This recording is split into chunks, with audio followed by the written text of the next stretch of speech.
Daddy, you sure you know what you're doing?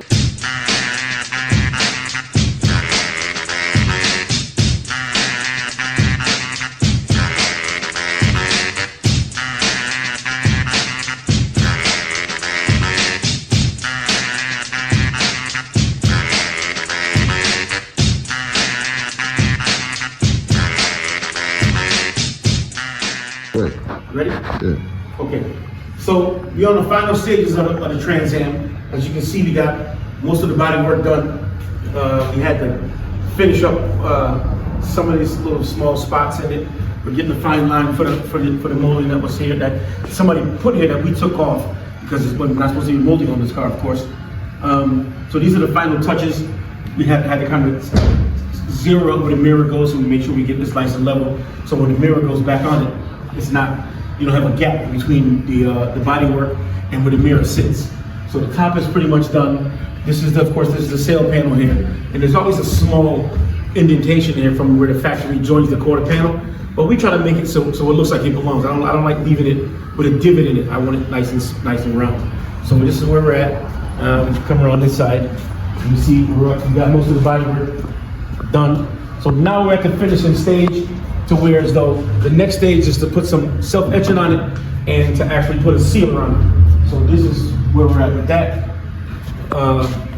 And that's it. So keep an eye out for the Trans Am. We'll keep you guys posted as to how we keep moving. And again, there's the roof again. We'll let you know how we progress. All right, Team Percy, keep us posted.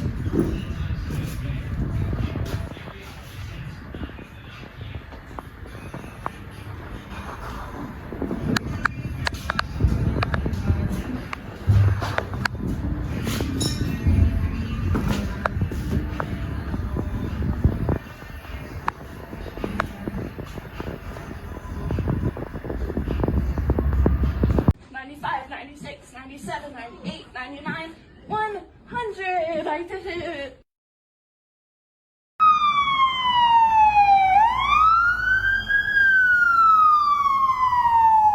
Here's the hood for the Trans Am. All the body work is done. This is already in primer. There's a self-etching base on it, and then there's 4 coats of primer on it. And the reason we put a 4-coat of primer on is we're going to block this down with some 320 to flatten up the primer up. But I always try to put at least 4 coats of this epoxy on it to give it a nice build. So as when we cut it down, we get this thing as smooth as possible. So when this thing is painted, we're already starting with a nice clean surface. You see here's the bumper, and we kind of missed a stage here on the bumper. So there's a bunch of cracks that are in this plastic here that we had to actually fill. So you can't see it now because I'm kind of moving kind of fast before I got a chance to fill them again.